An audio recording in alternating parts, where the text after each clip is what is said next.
বন্ধুরা, মহাত্মা বুদ্ধ একবার নিজের শিষ্য আনন্দ এবং স্বস্তির সঙ্গে একটি গ্রামের মধ্যে দিয়ে এগিয়ে যাচ্ছিলেন।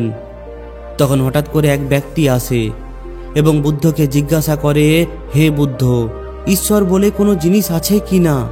তখন বুদ্ধ বলেন, তোমার কি মনে হয়? ওই ব্যক্তি উত্তর দেয় যে আমার তো মনে হয় ঈশ্বর আছে, কিন্তু আপনার কি খেয়াল? তখন ভগবান বুদ্ধ একটু হাসেন এবং বলেন, একদমই ভুল মনে হয় তোমার। এই অস্তিত্বে ঈশ্বর বলে কোনো জিনিসই নেই। এটা বলতেই ওই ব্যক্তি হাত জোড় করে প্রণাম করে সেখান থেকে চলে যায়। তারা কিছু দূর এগিয়ে যাওয়ার পর আবার একজন ব্যক্তি আসে এবং সে বুদ্ধকে বলে, হে মহাত্মা, আমি অনেক দিন ধরে খুবই চিন্তিত। আমার মনে হয় যে ঈশ্বরের ব্যাপারে সমস্ত কথাই ফালতু। তখন মহাত্মা বুদ্ধ একটু হাসেন এবং বলেন যে তোমার এই বিচার সম্পূর্ণ ভুল। এই অস্তিত্বের মধ্যে শুধুমাত্র ঈশ্বরই আছেন, আর কিছুই নেই। একবার নিজের চোখ তো বন্ধ করো, একবার খোঁজার তো চেষ্টা করো। এই উত্তর শুনে তার দুই শিষ্য খুবই আশ্চর্যের মধ্যে পড়ে যায় যে একটাই প্রশ্ন কিন্তু দুটি আলাদা আলাদা উত্তর। এখন সন্ধ্যা হয়ে পড়েছিল আর মহাত্মা বুদ্ধ বিশ্রামের জন্য থেমে যান। ঠিক তখনই এক ব্যক্তি ভয়ভীত হয়ে আসে আর মহাত্মা বুদ্ধের কাছে গিয়ে অনেক জোরে জোরে বলতে শুরু করে, হে বুদ্ধ, ঈশ্বর আছেন কি না আমাকে বলুন। আমি খুবই চিন্তিত। আমি এর উত্তর খোঁজার চেষ্টা করছি। দয়া করে আপনি আমাকে পথ দেখান। এই ব্যক্তির কথার উত্তরে বুদ্ধ কিছুই বলেন না। তিনি মৌন হয়ে নিজের চোখ বন্ধ করে নেন। এখন তার দুই শিষ্যের আশ্চর্যের কোনো ঠিকানা থাকে না। তারা ভাবতে থাকে যে একই রকমের তিনটি প্রশ্ন আর তিনটি আলাদা আলাদা উত্তর। তারা দুজনেই মহাত্মা বুদ্ধের এই চুপ থাকা দেখে অবাক হয়ে পড়ে। এই ব্যক্তি চলে যাওয়ার পর তার শিষ্য আনন্দ জিজ্ঞাসা করে, হে বুদ্ধ, সকালে যে প্রথম ব্যক্তিটি আপনাকে জিজ্ঞাসা করেছিল তখন আপনি বললেন হ্যাঁ। দুপুরে যে দ্বিতীয় ব্যক্তিটি বলল তখন আপনি বললেন না, একদমই নয়। আর সন্ধ্যায় আপনি মৌন হয়ে পড়লেন। হে মহাত্মা, তিনটি ব্যক্তি একই ধরনের প্রশ্ন নিয়ে আসে, কিন্তু আমি খুবই অবাক যে আপনি তিনজনকে আলাদা আলাদা উত্তর দিলেন। আমি কিছুই বুঝতে পারছি না। তখন ভগবান বুদ্ধ একটু হাসেন এবং বলেন, আনন্দ, যে প্রথম ব্যক্তিটি এসেছিল সে এটা মেনে নিয়েছিল যে ঈশ্বর আছেন, তাই আমি তার মান্যতাকে সমাপ্ত করে দিতে চেয়েছিলাম। সে যেন খুঁজতে শুরু করে। ঈশ্বর আছে এটা মেনে যেন সে বসে না পড়ে। সে যেন সত্য পর্যন্ত পৌঁছায় আর এটা অনুভব করে। আর দ্বিতীয় ব্যক্তিও এটা মেনে নিয়েছিল যে ঈশ্বরের ব্যাপারে সমস্ত কথা সম্পূর্ণ ফালতু।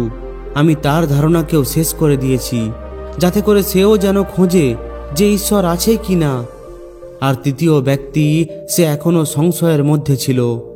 সে এটা খোঁজার চেষ্টা করছিল। এই জন্য আমি মৌন হয়ে পড়লাম। এখানে মৌন হয়ে পড়াটাই উচিত ছিল। মহাত্মা বুদ্ধের ব্যাপারে এটা প্রচলিত ছিল যে তিনি যে কোনো প্রশ্নের উত্তর সোজাসুজি দিতেন না। তার উত্তর রহস্যে ভরে থাকত। তাই কিছুক্ষণ শোনার পর তার শিষ্য আনন্দ বলে, আমি ঈশ্বরের ব্যাপারে আপনার থেকে শুনতে চাই। দয়া করে আপনি আমাকে বলুন যে ঈশ্বর আছে কি না, আপনি ঈশ্বরকে মানেন কি না। আর এর সঙ্গে সঙ্গে আমি আপনাকে অনুরোধ করছি যে আপনি এর উত্তর সোজাসুজি দিন। তখন মহাত্মা বুদ্ধ একটু হাসেন আর বলেন, ঠিক আছে, আমি উত্তর দিচ্ছি, কিন্তু তার আগে আমি তোমাকে কিছু জিজ্ঞাসা করতে চাই। প্রথমে এই প্রশ্নের উত্তর তুমি আমাকে দাও। তখন আনন্দ বলে, ঠিক আছে মহাত্মা, আপনি আমাকে জিজ্ঞাসা করুন। তখন বুদ্ধ বলেন, তুমি কি সূর্যকে মানো? তখন আনন্দ মহাত্মা বুদ্ধের দিকে একটু আশ্চর্য হয়ে দেখে আর বলে, হে বুদ্ধ, এটা কি ধরনের প্রশ্ন? এটা তো একজন বালকও বলে দেবে। সূর্য তো স্বয়ং প্রকট হয়, সবাইকে আলো এবং এনার্জি দেয়। আমাদের সবার জীবন তার উপরেই নির্ভরশীল। তখন মহাত্মা বুদ্ধ বলেন, যেভাবে সূর্য স্বয়ং প্রকট হয় তাই তাকে মানার কোনো প্রশ্নই ওঠে না। তাহলে ঈশ্বর আছে কি না এই প্রশ্ন কেন উঠছে? এর তো এটাই অর্থ যে ঈশ্বরকে নিয়ে তোমার মনের মধ্যে কোনো সন্দেহ আছে, কারণ ঈশ্বর সূর্যের মতো প্রত্যক্ষ নয়। তুমিও ঈশ্বরকে বুদ্ধির দ্বারা খুঁজতে শুরু করেছ। বুদ্ধি শুধুমাত্র ওই কথাকেই মানতে পারে যেটাকে সে প্রত্যক্ষভাবে দেখতে পায়, আর ঈশ্বরকে তুমি কখনোই প্রত্যক্ষ রূপে দেখতে পাবে না। আর যদি দেখতেও পাও তাহলে সেটা ঈশ্বর হবে না। আসলে ঈশ্বরকে মানো নাকি মানো না, এই প্রশ্নটাই ভুল। আর ভুল প্রশ্নের উত্তর কিভাবে দেওয়া যায়? আর যদি কোনোভাবে দেওয়াও যায় তাহলে এর উত্তরও এই প্রশ্নের মতোই ভুল হবে। আনন্দ দ্বিধার মধ্যে পড়ে যায়। সে বলে, হে মহাত্মা, আমি কিছুই বুঝে উঠতে পারছি না যে ঈশ্বরকে মানা যেতে পারে না, এর বদলে ঈশ্বরকে জানা যেতে পারে। যদি তোমার প্রশ্ন এটা হতো যে আমি ঈশ্বরকে জানতে চাই, তখন আমি তোমার সাহায্য করতে পারতাম। এই সংসারে কোনো কিছু মানতে থাকা লোকেরা কোনো কিছু জানতে এড়িয়ে যায়, তার বিকাশ থেমে যায়। যার স্বয়ং নিজের কোনো বোধ থাকে না, সে আসল সত্যটা কি সেটা কখনোই জানতে পারে না। জানতে শুধুমাত্র সেই পারে যে নিরন্তর খুঁজে চলেছে। জানার যাত্রা একটু কঠিন, কিন্তু মানা খুবই সহজ। মানার জন্য না কোনো খরচা হয়, না কোনো পরিশ্রম। কেউ যদি তোমাকে বলে দেয় কিংবা কেউ যদি তোমাকে বুঝিয়ে দেয়, তখন বুদ্ধি সন্তুষ্ট হয়ে পড়ে আর তুমি সেটা মেনে নাও। কিন্তু মেনে নিয়ে থেমে যাওয়ার লোকেরা হলো এই সংসারের সবথেকে অভাগ্য প্রাণী। বোধ ছাড়া জ্ঞান হলো ব্যর্থ। তো পরের দিন ওই তৃতীয় ব্যক্তি, যার প্রশ্ন করার পর মহাত্মা বুদ্ধ শান্ত ও মৌন হয়ে পড়েছিলেন, সে আবার আসে এবং সে মহাত্মা বুদ্ধকে প্রশ্ন করে, হে বুদ্ধ, আপনি গতকাল সন্ধ্যায় মৌন হয়ে পড়েছিলেন। আমার জীবনে সবসময় একটাই লক্ষ্য থেকেছে যে ঈশ্বরকে খুঁজে নাও। তিনি কোথায়, তিনি কেমন, তার থেকে ব্রহ্মজ্ঞানের প্রাপ্তি করে নাও। আর আমি শুনেছি আপনি ব্রহ্মজ্ঞান উপলব্ধ করেছেন, তাহলে আপনি অবশ্যই ঈশ্বরের সঙ্গে দেখা করেছেন। তাহলে আপনি কি ঈশ্বরকে খোঁজার জন্য আমার সাহায্য করবেন না? তখন মহাত্মা বুদ্ধ বলেন, যাকে তুমি খুঁজে চলেছ তাকে তুমি কোথায় কোথায় খুঁজেছ? তখন ওই তৃতীয় ব্যক্তি বলে, আমি সমস্ত তীর্থ, সমস্ত মন্দির আর সম্পূর্ণ দুনিয়ায় ভ্রমণ করেছি, আর যজ্ঞ, বড় বড় অনুষ্ঠান সমস্ত কিছু করেছি। আমি ওই সমস্ত কর্ম করেছি যেগুলো ঈশ্বর প্রাপ্তির জন্য আমাকে বলা হয়েছে, কিন্তু তবুও আমি আজ পর্যন্ত ঈশ্বরের দেখা পাইনি। তখন কেউ আমাকে বললেন যে আপনি ঈশ্বরের পরম জ্ঞান উপলব্ধ করেছেন, তাহলে আপনি ঈশ্বরকে অবশ্যই দেখে থাকবেন। তাহলে কি আপনি আমার সাহায্য করবেন? তখন মহাত্মা বুদ্ধ বলেন, আমার একটি সাদা মুক্ত পড়ে গেছে, সেটা আমি খুঁজছি। তুমি কি আমাকে সাহায্য করতে পারবে? তখন ওই ব্যক্তি বলে, হ্যাঁ, আমি অবশ্যই করতে পারবো। আমি এক্ষুনি আপনার ওই মুক্তা খুঁজে দিচ্ছি। এরপর সে ওই মুক্ত খুঁজতে শুরু করে। ধীরে ধীরে সময় কেটেই চলে। অনেক সময় খোঁজার পরও ওই মুক্ত খুঁজে পাওয়া যায় না। তখন সে বুদ্ধের কাছে যায় এবং বলে, আমি অনেক খুঁজেছি, কিন্তু ওই মুক্ত আমি পাইনি। এটা শুনে বুদ্ধ বলেন, যদি ওই মুক্ত তুমি আমাকে খুঁজে দাও তবে আমি তোমার কোনো সাহায্য করব। তুমি কি তোমার প্রশ্নের উত্তর চাও না? তখন ওই ব্যক্তি আবার মুক্ত খুঁজতে শুরু করে, কিন্তু অনেকটা সময় কেটে যাওয়ার পর সে বুদ্ধের কাছে এসে বলে, হে মহাত্মা, আপনি ঠিক করে বলুন তো যে ওই মুক্ত আপনি কোথায় হারিয়েছিলেন?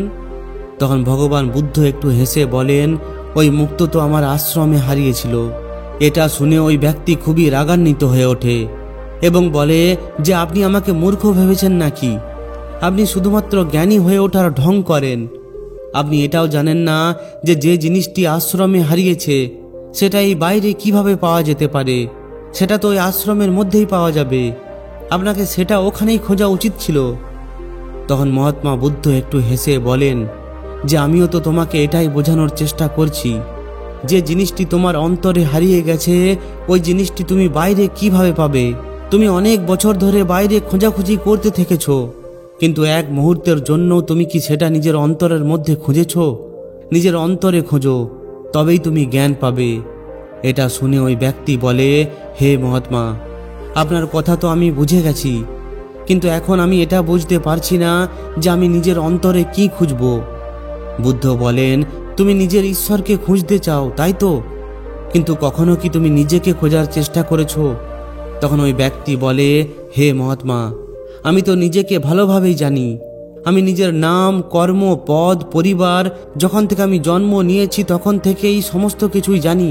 আমি কোনো কিছুই ভুলিনি। তাহলে আমাকে আর কি জানার দরকার? আমি কি জানবো? তখন মহাত্মা বুদ্ধ বলেন, এখন বলো তো, এখন তোমার সবথেকে কাছে কে আছে? ওই ব্যক্তি বলে, এই সময় তো আপনি আমার সব থেকে কাছে আছেন। বুদ্ধ বলেন, তার থেকেও সব থেকে কাছে কে আছে? ওই ব্যক্তি বলে, আপনার থেকেও সব থেকে কাছে আছে তো হাওয়া। বুদ্ধ বলেন, হাওয়ার থেকেও আরো কাছে কে আছে? ওই ব্যক্তি একটু ভেবে বলে, হাওয়ার থেকেও সব থেকে কাছে আছে তো আমার বস্ত্র।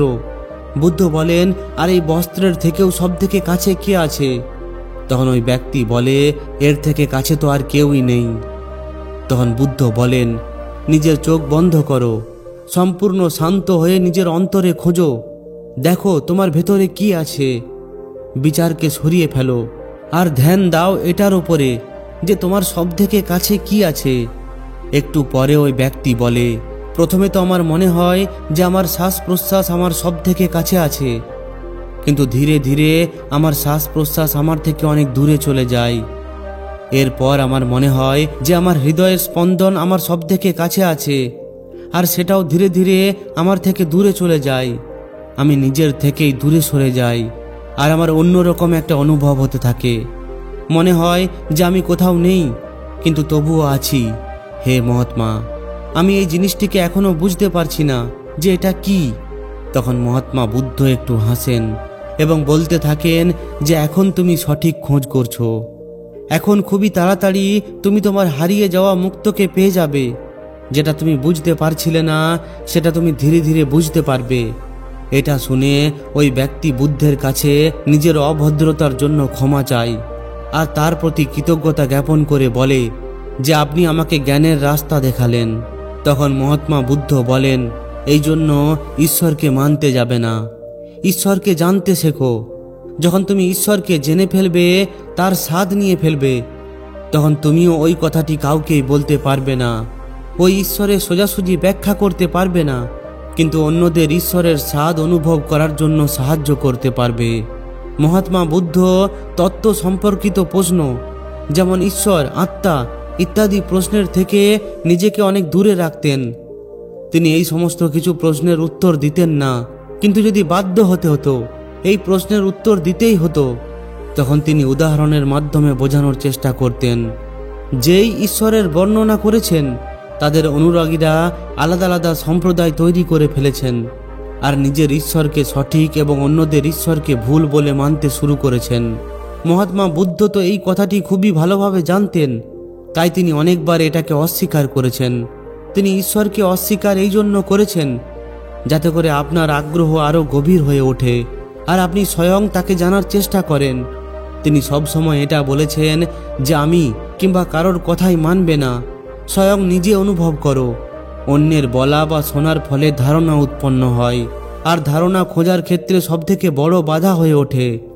ছোট থেকে সবাইকে শেখানো হয় যে ইনি আমাদের ইষ্ট দেবতা, ইনি আমাদের ভগবান, আর এই জন্যই ওই বাচ্চা যে অনুসন্ধানকারী বা কৌতূহলী হয়ে উঠতে পারত, তার কৌতূহল সেখানেই সমাপ্ত হয়ে যায়। আর ওই বাচ্চা সারা জীবন ওই কর্মকাণ্ডের মধ্যে লেগে থাকে যেটা অন্য কেউ তাকে বলেছে। সে নিজের রাস্তা কখনো অনুসন্ধান করতেই পারে না। আর এই ধারণায় এক প্রজন্ম থেকে অন্য প্রজন্ম পর্যন্ত সমস্ত ধর্মে চলে আসছে।